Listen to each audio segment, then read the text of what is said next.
إذا قبل موافاة متتبعينا الكرام بالملخص اليومي للرصد والمراقبة الوبائية لفيروس كورونا المستجد ببلادنا، ومن أجل تجنب انتشار العدوى في أماكن العمل، تذكر وزارة الصحة بضرورة الالتزام بالإجراءات الاحترازية والوقائية المعتمدة،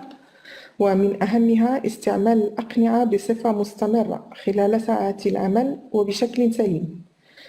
غسل اليدين بشكل منتظم وشامل من قبل المستخدمين والزبناء، احترام المسافة الآمنة بين العمال والحرص على التباعد الجسدي داخل أماكن العمل بما في ذلك خلال التنقل داخل الورشات وبين المكاتب، والتأكد كذلك من نظافة أماكن العمل واحترام إجراءات التطهير بصفة منتظمة مع الحرص على التهوية الطبيعية لأماكن العمل. ومن أجل الحفاظ على تطبيق هذه الإجراءات فإنه ينبغي على المشغلين أن يحرصوا من جانبهم على ما يلي: إعلام وتحسيس الأجراء حول المخاطر المرتبطة بهذا الفيروس، وكذلك وسائل الحماية المعتمدة باستخدام الدعائم التواصلية المتوفرة على موقع وزارة الصحة، مع تأهيل المرافق الصحية في أماكن العمل طبقاً لمتطلبات النظافة العامة والتنظيف المنصوص عليها بالتشريعات الوطنية. ومن جهة أخرى يجب الحرص على عدم الالتحاق بالعمل في حالة ظهور أعراض تنفسية كالحمى والسعال والعطاس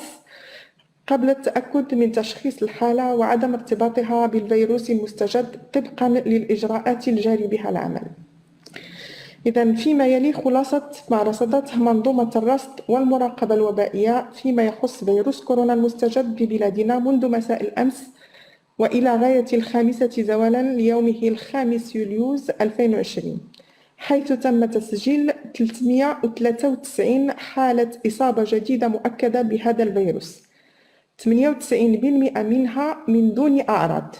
و92% منها اكتشفت عن طريق تتبع المخالطين والتقصي الوبائي للبؤر، ليصل بذلك إجمالي عدد الحالات المؤكدة منذ الثاني من شهر مارس إلى غاية الآن إلى ما مجموعه 14215 حالة إصابة بفيروس كورونا المستجد.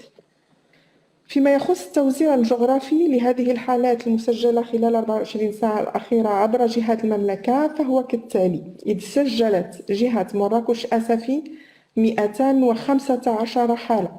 موزعة بين مدينة مراكش 11 حالة وحالة واحدة بالحوز، و203 حالات بأسفي في وسط مهني. فيما يخص جهة فاس مكناس سجلت 35 حالة جديدة مؤكدة، 30 منها بفاس وحالتان بمولا يعقوب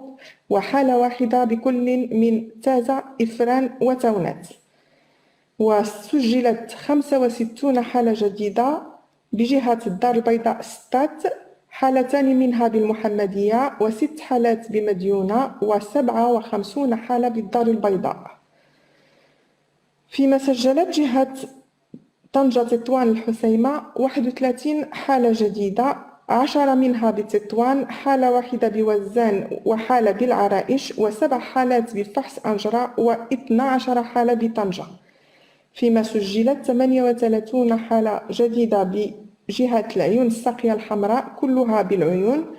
وسجلت 3 حالات جديدة بجهة الرباط سلا القنيطرة، منها حالة بتمارة وحالة بسلا وحالة واحدة بسيدي سليمان.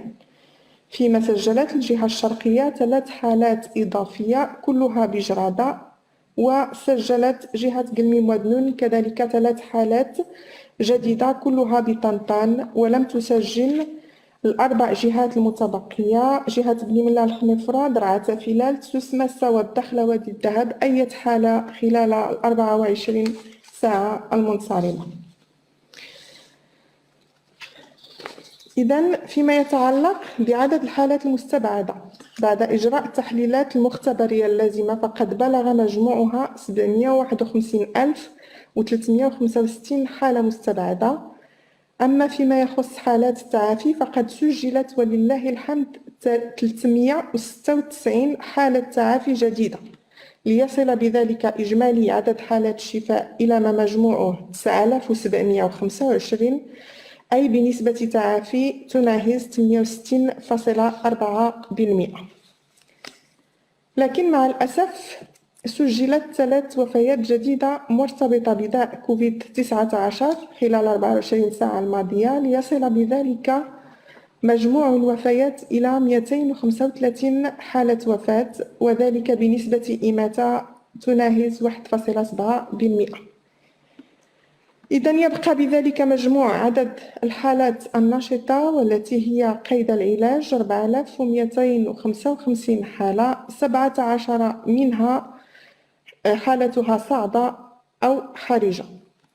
وتجدر الإشارة إلى أن رصد المخالطين مكن إلى غاية الآن من تتبع ما مجموعه 75731 من المخالطين، لا زال منهم 15321 تحت المراقبة الصحية اللازمة